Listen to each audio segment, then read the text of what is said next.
Merci de nous rejoindre aux 20h. Madame, Monsieur, bonsoir. À la une ce soir, des missions de contrôle économique sur le terrain pendant 14 jours. Les inspecteurs vont vérifier les prix des produits et services sur les marchés conformément à la réglementation. Les contrôleurs s'attaquent aux abus à l'approche de la période des festivités de fin d'année. Vital Caméré vient de donner des instructions. Lutte contre l'exploitation illicite de l'or. Comment renforcer la traçabilité? La région des Grands Lacs organise un forum de 5 jours. Le commerce illégal de ce minerai finance les conflits armés et alimente les violations des droits humains. Les discussions ont été ouvertes par le Premier ministre chef du gouvernement. Le territoire d'Ingende auréolé par le PDL, 145 territoires. Des écoles, des centres de santé et bâtiments administratifs sortent de terre. La population impliquée dans le processus s'approprie ces réalisations et fait la sentinelle dans les grands équateurs. C'est tout pour le titre. Madame, Messieurs, soirée, bienvenue encore une fois. L'exploitation illicite de l'or finance le terrorisme et les conflits dans la région des Grands Lacs. Comment organiser correctement le commerce de ce minerai? Des échanges se tiennent à Kinshasa, travaux lancés par le chef du gouvernement Jean-Michel Samaloukonde. Des reportages de Pati Tondango Kizonda, Julien Piana. Réfléchir sur les systèmes de suivi des minéraux et trouver une solution durable pour la commercialisation responsable de l'or de l'exploitation minière artisanale et à petite échelle dans la région des Grands Lacs. Les hommes et femmes de tous les horizons et les experts en matière de mines vont pendant 5 jours examiner les voies et moyens de lutter contre l'exploitation illicite de ces minéraux. Une façon de marquer une étape significative dans le renforcement de la coopération et développer ainsi l'industrie aurifère dans la région des Grands Lacs. Une activité économique pourtant vitale dans la région des Grands Lacs, la commercialisation de l'or génère malheureusement des problèmes de l'exploitation illégale des minéraux, des financements de conflits de tout genre, des violences des droits de l'homme ainsi que la détérioration de l'environnement géosphérique a déploré le Premier ministre Jean-Michel Samaloukonde King qui a ouvert ses assises rendues possibles selon lui grâce au leadership du chef de l'État Félix-Antoine Tshisekedi Tshilombo. J'aimerais rendre un hommage mérité à son Excellence M. Félix-Antoine Tshisekedi Tshilombo, président de la République démocratique du Congo et chef de l'État. C'est grâce à son leadership que ce forum se tient ce jour. Et je ne peux manquer de saluer et de remercier les membres de la CIRGL qui ont rendu possible notre présente rencontre ici à Kinshasa, capitale de la République démocratique du Congo. Le commerce de l'or dans la région des Grands Lacs est une activité économique vitale pour de nombreux pays de la région. Cependant, celle-ci génère malheureusement des problèmes graves tels que l'exploitation minière illégale, le financement des conflits de toutes sortes, les violations des droits de l'homme. Il est donc apparu primordial d'éliminer les mauvaises pratiques d'exploitation, de commercialisation illégale et de financement des conflits. Organisé par le secrétariat de la CIRGL et le gouvernement congolais, ce forum est une plateforme d'échange de connaissances en vue de relever les défis complexes auxquels le pays est confronté pour développer les secteurs miniers aurifères. Les gagnants du concours de recrutement des inspecteurs de travail vont bientôt intégrer le fichier des fonctionnaires de l'État. Les listes ont été remises au vice-premier ministre de la fonction publique pour prendre des arrêtés. Dans ce reportage de Nadine Kilocho, la ministre du Travail, Claudine Loussi, explique le sérieux derrière ce recrutement. Après avoir accordé l'opportunité à la jeunesse congolaise de concourir à armes égales pour mettre fin au régime de privilèges dans la perspective de pallier aux besoins pressants se faisant sentir dans le secteur de l'emploi, la ministre de l'Emploi, Travail et Prévoyance sociale, sous le pilotage du vice-premier ministre, ministre de la fonction publique Jean-Pierre Liaou, avait lancé le concours de recrutement des inspecteurs de travail sur toute l'étendue de la République, donnant ainsi la chance aux enfants nantis et de moins nantis de concourir. Les l'élan déjà amorcé de mettre fin au régime de privilèges, le vice-premier ministre, ministre de la fonction publique, Jean-Pierre Liaou, a reçu en audience le lundi 11 septembre 2023 la ministre de l'Emploi, Travail et Prévoyance sociale, Claudine Ndondi, qui a remis officiellement le rapport des résultats du concours de recrutement des inspecteurs de travail. Avant leur entrée en fonction, les nouveaux inspecteurs de travail vont bénéficier de l'arrêté ministériel signé par le VPM Jean-Pierre Liaou, responsable des ressources humaines de l'État pour leurs admissions sous statut. Tout s'est très bien passé et là, nous sommes juste venus remettre le dossier pour que le vice-premier ministre prenne les arrêtés comme de coutume, parce que ce sont des fonctionnaires. Ensuite viendra l'étape de la formation. Soucieux de se doter d'une administration efficace, aussitôt admis sous statut, le gouvernement entrevoit l'organisation d'une session de renforcement de capacité pour bien outiller les nouveaux inspecteurs de travail. Vous savez qu'il y a eu trop de laxisme, on ne sent pas les pouvoirs publics. Dans les entreprises privées, même dans les établissements où il y a trop d'abus, beaucoup de gens se plaignent, mais on ne peut pas les faire à 2 personnes ou 3 personnes. Et donc, nous, à notre arrivée, on a senti vraiment que les besoins étaient là. Il fallait avoir du personnel pour exercer ce travail, former ce personnel et donner une nouvelle allure. Dans ce processus-là, je crois que nous sommes en train d'y aller petit à petit. C'est vrai que ça peut prendre le temps que ça va prendre, mais pour commencer, il faut commencer, comme le dit le chef de l'État. Route Mbujimayi-Kananga, à quoi est dû le retard constaté dans l'exécution de ces travaux réalisés dans le cadre du programme de lutte contre la pauvreté? Autour du directeur de cabinet du chef de l'État, le FPI a fourni des explications qui justifient ce ralentissement. Reportage de Patrick Michel Moukoui. Il faudra patienter encore un moment avant de palper les infrastructures structurantes en construction dans les Grands Kasaï. Lancés dans le cadre du programme présidentiel de lutte contre les inégalités et la pauvreté, les travaux de modernisation de la route Mbujimayi-Kananga et ceux de la centrale photovoltaïque de Chipuka connaissent à ce jour un petit ralentissement. L'équipe sur le terrain attribue cette situation aux difficultés de transport de matériel de construction. La délégation du Fonds pour la promotion de l'industrie FPI qui suit de près ce projet a fait rapport au directeur de cabinet du chef de l'État, Guylaine Yembo-Guiza, au cours d'une séance de travail de plus d'1 heure. Nous sommes contents parce que les travaux sur le terrain se font et c'est du réel, c'est du vivable et nous espérons qu'avec un peu de réglage de certaines choses, en tout cas nous sommes sur la bonne voie. Nous avons été étonnés de la position du directeur de cabinet qui a partagé les mêmes avis que nous et qui nous a encouragés à évoluer dans le sens de la réalisation du travail, en tenant compte évidemment de toutes les contraintes qui se présentent. Le directeur de cabinet du chef de l'État a rappelé aux uns et aux autres leur devoir de tout mettre en œuvre pour accomplir la tâche leur confiée par le chef de l'État Félix Antoine Tshisekedi, qui tient à donner à tous les citoyens l'opportunité de vivre dans les mêmes conditions et les meilleures. Je l'ai dit au sommaire, le prix du pain, du sucre, de la viande, bref, les biens et services passent au laser. Des missions de contrôle économique viennent d'être déployées par le vice-premier ministre, ministre de l'économie. Des inspecteurs s'attaquent à la spéculation des prix sur le marché congolais. Reportage d'Annie Mbalaka et Romain Bouta. C'était lors de cette réunion avec les cadres de la direction d'inspection de son ministère que le patron de l'économie nationale, le Dr Vital Kamerhe, a lancé le mardi 12 septembre 2023 la mission de contrôle économique. C'était en présence du secrétaire général à l'économie nationale, Célestin Tuité. Durant 15 jours, ces missionnaires ont pour tâche de s'assurer du respect par les opérateurs économiques de la réglementation en vigueur dans ce secteur, notamment sur les structures des prix des produits et services sur le marché. Cette mission vise aussi à mettre fin à toutes sortes d'abus dans le secteur économique à l'approche de la fin de l'année. D'après le numéro 1 de l'économie nationale, des instructions claires ont été données aux inspecteurs économiques pour mener convenablement cette mission. Il s'agit des règles à observer sur le plan déontologique, technique, administratif et procédural. Les inspecteurs vont descendre sur le terrain pour vérifier si les prix affichés ont été calculés en respectant la structure des prix et la marge autorisée sur le plan de la loi. Ils ont pour mission aussi de préserver le pouvoir d'achat de la population.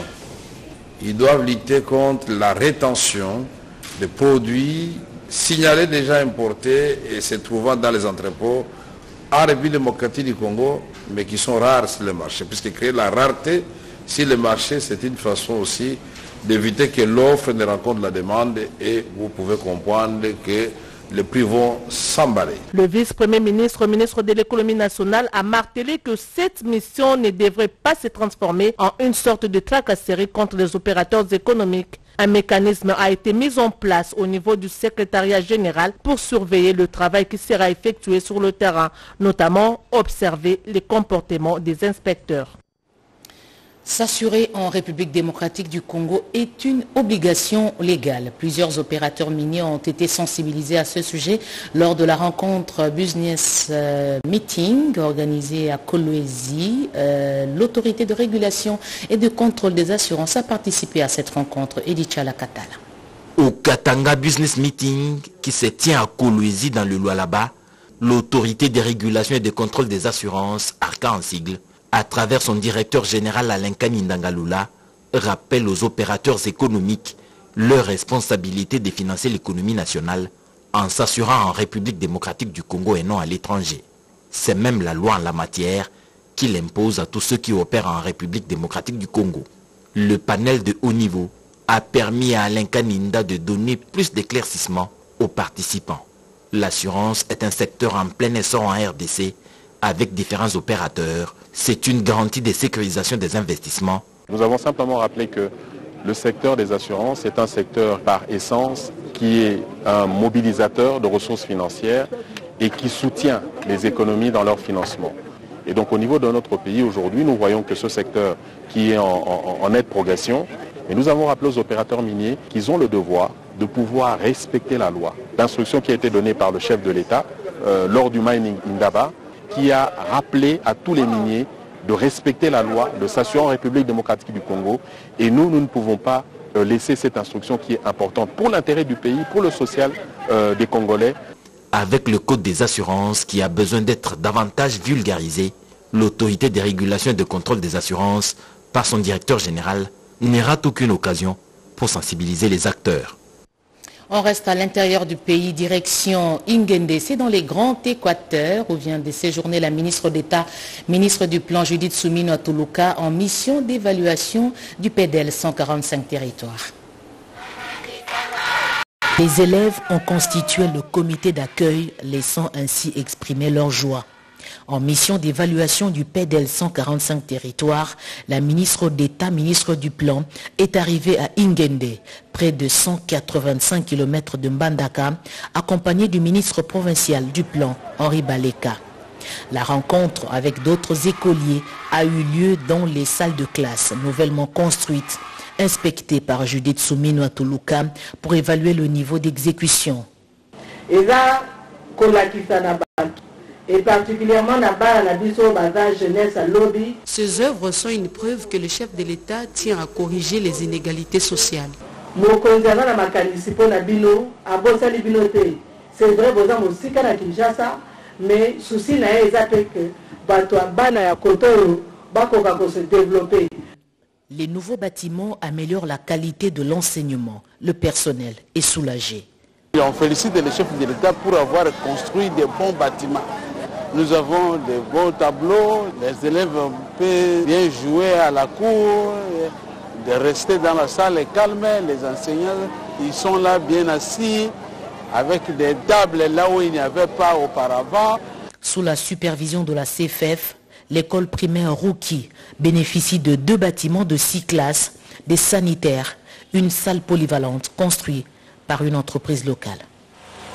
15 écoles primaires, 7 bâtiments pour l'administration du territoire sont construits dans l'espace Grand Bandundu, toujours dans le cadre du programme de développement local des 145 territoires. Je vous emmène à Idiofa, commentaire de Joël Kayembe. Le programme de développement local des 145 territoires, une réalité dans l'espace Grand Bandundu. La population d'Idiofa exulte. La construction des 15 écoles et 7 centres de santé de qualité se poursuit sans désemparer. À cela s'ajoutent les travaux de construction de la route Ingodi-Mpokulu, dont l'exécution a été confiée aux entreprises Agrimex et Global Innovation. 2 bâtiments de 3 classes chacun sont en pleine étape de finissage. Exécutés sous financement du Trésor public, les travaux de construction du nouveau bâtiment administratif du territoire d'Idiofa, en remplacement de l'ancien vieux de plus d'1 siècle, légué par l'administration coloniale belge, ont pris 6 mois. Cet ouvrage est sorti des terres et n'attend que son inauguration. Hormis les infrastructures sanitaires et scolaires, le territoire d'Idiofa va bénéficier sous peu de l'électricité du barrage de Kakobola après l'installation de pylônes dans certains quartiers de Ngungu et Kikwit. Deuxième territoire de la RDC après celui de Fizi, dans le sud Kivu. Au regard de sa superficie, Idiofa dispose de 12 secteurs et 7 communes rurales. Politique, le secrétaire général du parti présidentiel face à la base de l'UDPS était dans la commune de Kisenso, ici à Kinshasa. Objectif, mobiliser la base face aux enjeux électoraux.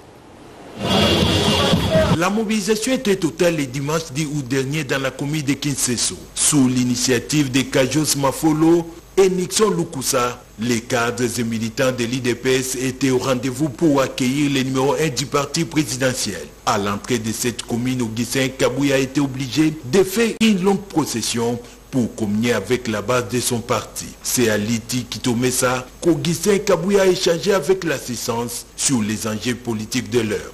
Dans son mot, le gestionnaire au quotidien du parti, cher à Félix Antoine Tshisekedi Tshilombo, a demandé à la base de son parti de se mettre en ordre de bataille pour la compétition électorale de décembre prochain.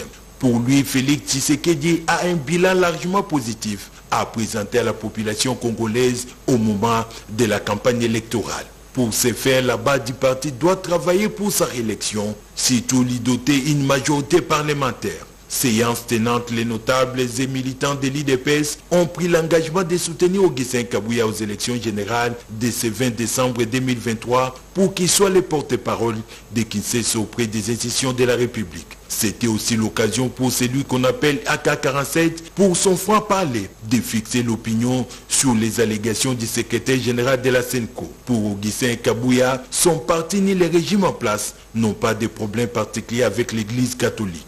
À la question des persistants du phénomène Koulouna dans cette commune, Augustin Kabouya a insisté sur la responsabilité de la population. Quand vous ne dénoncez pas ces inciviques qui sont dans vos milieux respectifs, donc vous contribuez à votre insécurité. C'est sur une note de satisfaction que le secrétaire général de l'IDPS s'est séparé avec ses interlocuteurs qui l'ont accompagné jusqu'au boulevard Lumumba, question de manifester leur soutien défectible au chef de l'État, Félix. Un nouveau siège moderne pour la fédération de l'UDPS Ngandajika. Une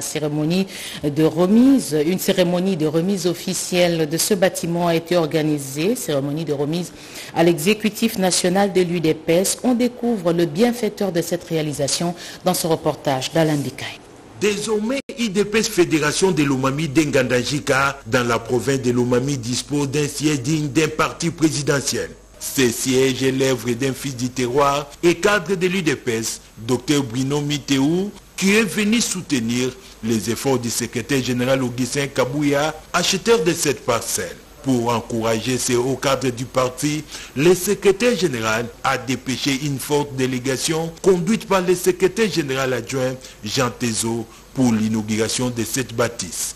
À cet effet, la population de Ngandajika s'est mobilisée pour marquer son soutien à Bruno Mitéou, le chef de la maison civile du chef de l'État. Après les allocutions des circonstances axées sur l'unité, la cohabitation pacifique et la mobilisation pour la réélection de Félix Antoine Tshisekedi Tshilombo à l'élection de décembre 2023, Jean Tezo a procédé à la coupure du ruban symbolique avant la visite guidée des bureaux.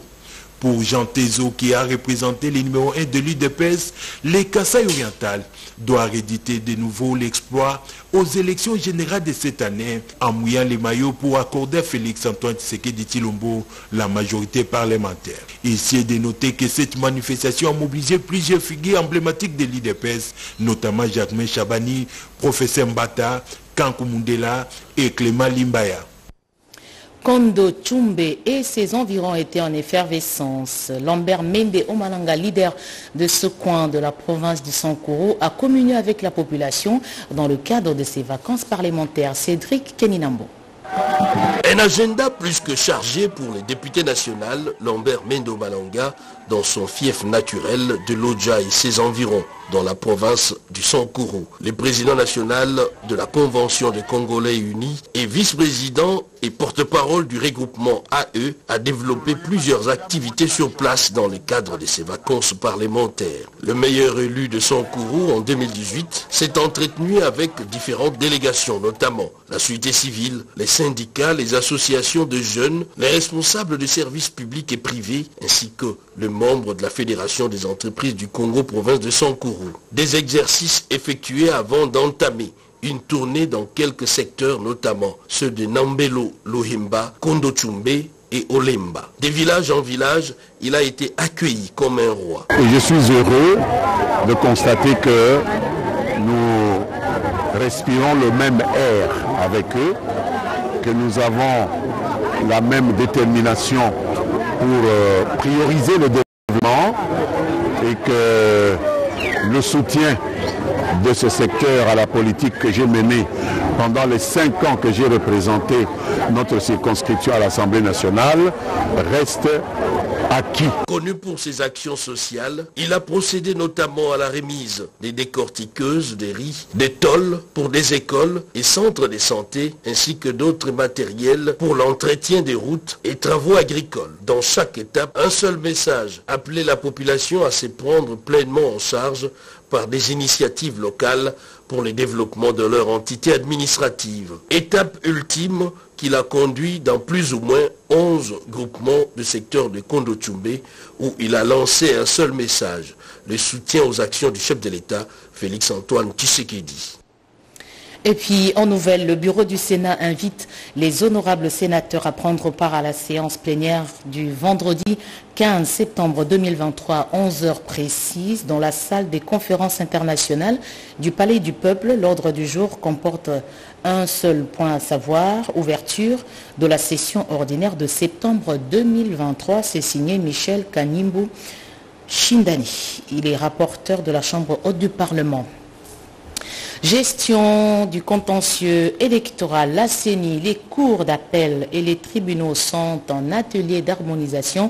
Travaux lancés au Kasaï oriental par Paul Moyindo. Il est rapporteur adjoint de la centrale électorale. Reportage de Teti Samba et Jirest Ofunji.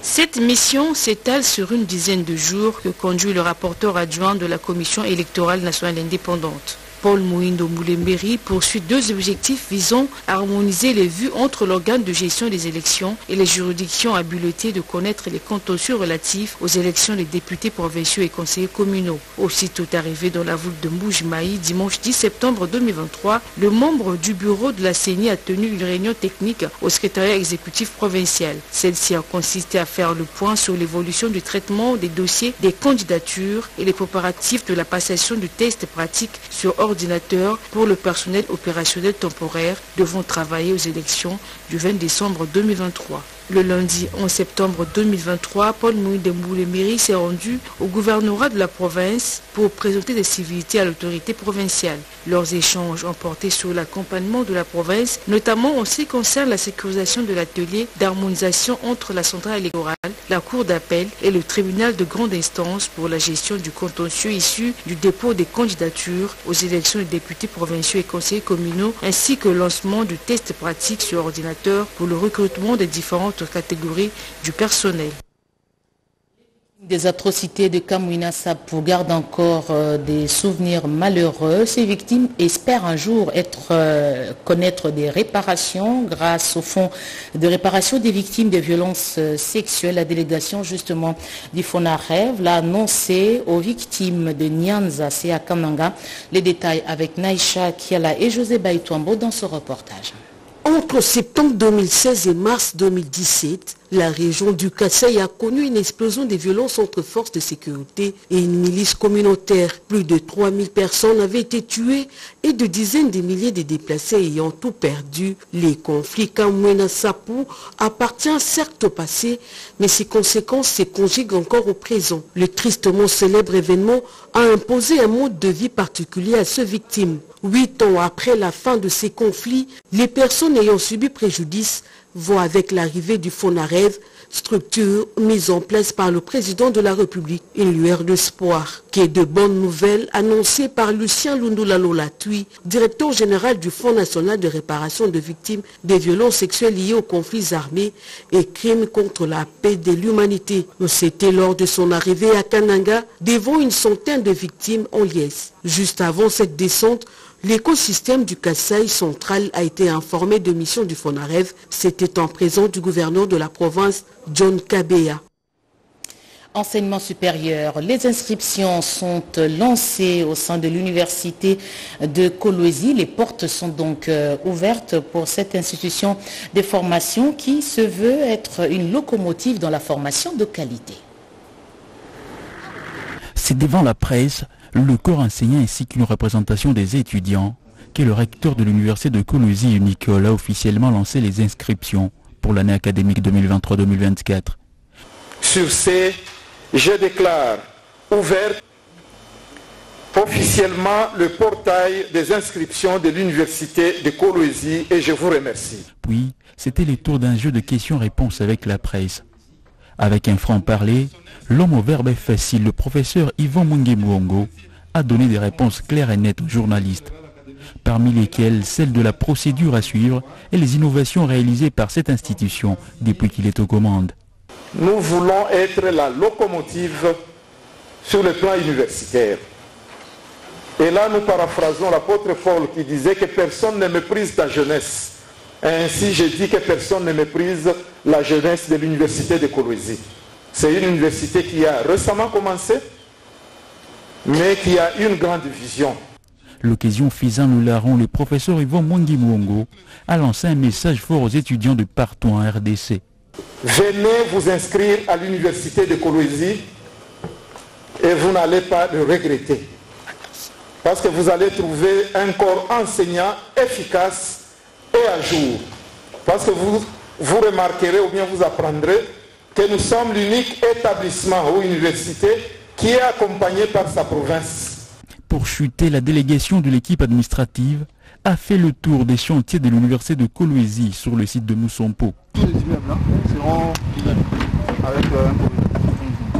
Ces travaux financés par le gouvernement provincial du Lualaba sous le leadership de Fifi Masuka Saini consistent à construire des auditoires de type moderne, un laboratoire, l'administration centrale, un home des étudiants ainsi qu'une clinique universitaire.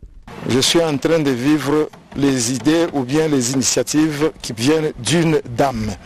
C'est là où les hommes n'ont pas pu faire ce qu'elle est en train de faire, mais elle a réussi à le faire. Des constructions de grande envergure qu'on n'a jamais connu ça dans la province du Lualaba.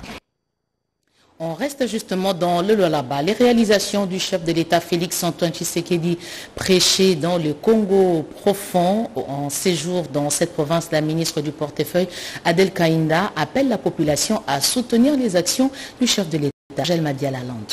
Le voyage d'action des grâces de la ministre d'État en charge du portefeuille dans le territoire de Sandoa a connu des allures divines avec l'inauguration de la nouvelle église méthodiste. Cette nouvelle bâtisse de 48 mètres de longueur et 56 mètres de largeur a une capacité de 3000 places assises. Ce temple construit sur fonds propres, baptisé la cathédrale mémoriale Adel Kainda Maïna, fait la joie de tout passant. Cette œuvre, on dit des chrétiens de cette église, est une action de grâce qui restera à jamais gravée dans les annales célestes. Tant cette paroisse peut désormais tenir ses activités dans les meilleures conditions. Pour le révérend Olivier Izuela Sakanono, représentant du bishop Kassap Owan Chibang Alex, la gloire de la deuxième maison sera plus grande que celle de la première. Il a martelé sur l'attachement et l'intérêt particulier que la diaconesse, l'intercesseuse et Mama Kipendano accorde aux œuvres sociales de l'église.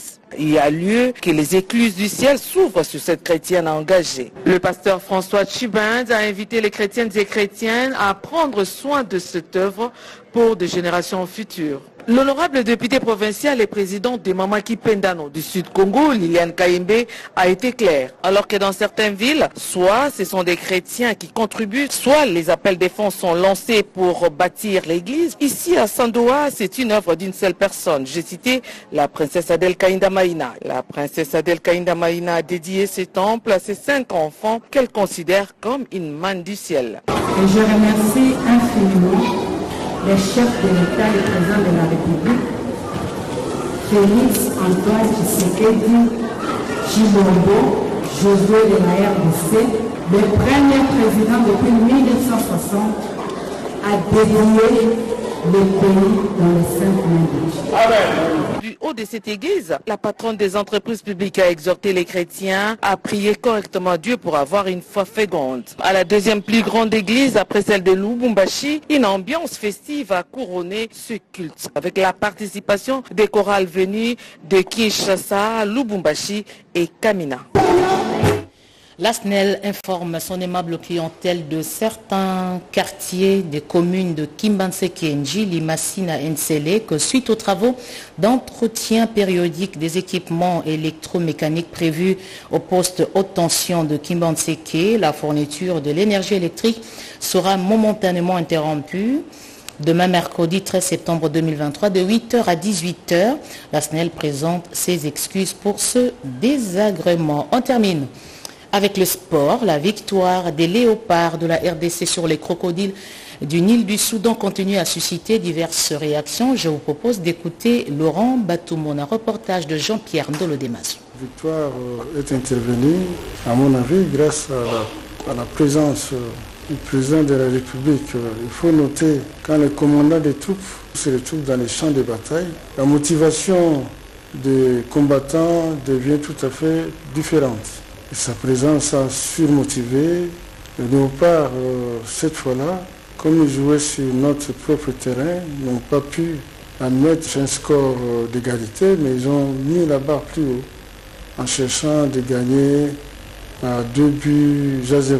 Et aussi, félicitons-nous les fanatiques qui étaient au stade, qui ont, boosté l'équipe nationale.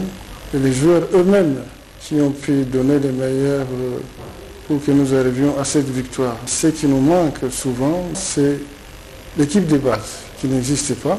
Il faudra que le ministre des Sports puisse y penser pour que nous puissions lancer une équipe de base pour laquelle les joueurs étrangers deviendront pratiquement complémentaires ou deviendront pour renforcer l'équipe de base qui existe. Fin de ce journal, Madame, Messieurs, merci de l'avoir suivi à travers le monde. Retrouvez à 23h Jemima Mogo. Restez avec nous, le programme continue.